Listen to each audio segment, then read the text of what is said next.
आणि यानंतर घेऊया शहरातील बातम्यांचा वेगवान आढावा। छत्रपती संभाजीनगर शहरामध्ये महानगरपालिकेने 4 ठिकाणी एकाच वेळी कॅफे तपासणीची धडक मोहीम राबवली होती।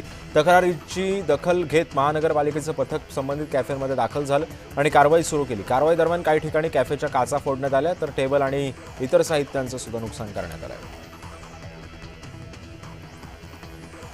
विश्वास नांगरे पाटील नागपूरचे नवे पोलीस आयुक्त आहेत। नागपूरचे पोलीस आयुक्त डॉक्टर रवींद्र सिंगल यांची बदली करण्यात आली आहे।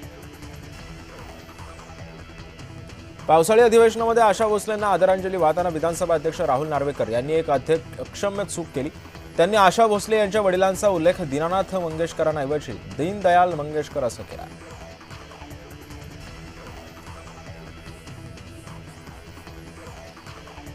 नाशिक त्र्यंबकेश्वर रस्त्यावरती 5 किलोमीटरपर्यंत वाहनांच्या लांबच लांब रांगा लागल्यात। खोदलेले रस्ते आणि त्यामध्ये साचलेल्या पाण्यामुळे वाहनधारकांना कसरत करावी लागते। छत्रपती संभाजीनगरमध्ये दुकानांना लागलेल्या भीषण आगीमध्ये गॅस सिलेंडरचा स्फोट झालाय। गॅस सिलेंडर स्फोटाचा व्हिडिओ समोर आलाय। सुदैवानं मोठी जीवितहानी टळली आहे।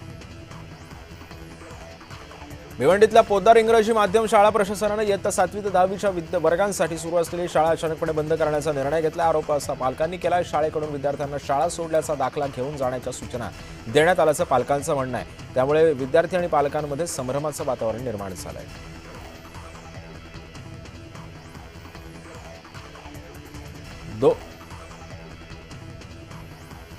सोन्याच्या दरामध्ये 2,000 रुपयांनी तर चांदीच्या दरामध्ये 12,000 रुपयांनी घसरण झाली। जीएसटी वगळता सोन्याचा दर 1,44,000 प्रति तोळा गेलेला आहे, तर चांदीचा दर 2,30,000 रुपये किलोवरती पोहोचलेला आहे। विधिमंडळातील प्रसाधन गृहाला सुरक्षा देण्यामध्ये आलेली आहे। मंत्री आणि आमदारांव्यतिरिक्त प्रसाधन गृहामध्ये कोणालाही प्रवेश नाहीये, त्यामुळे पूर्णवेळ शिपाई सुरक्षेसाठी ठाण मांडून बसणार आहे।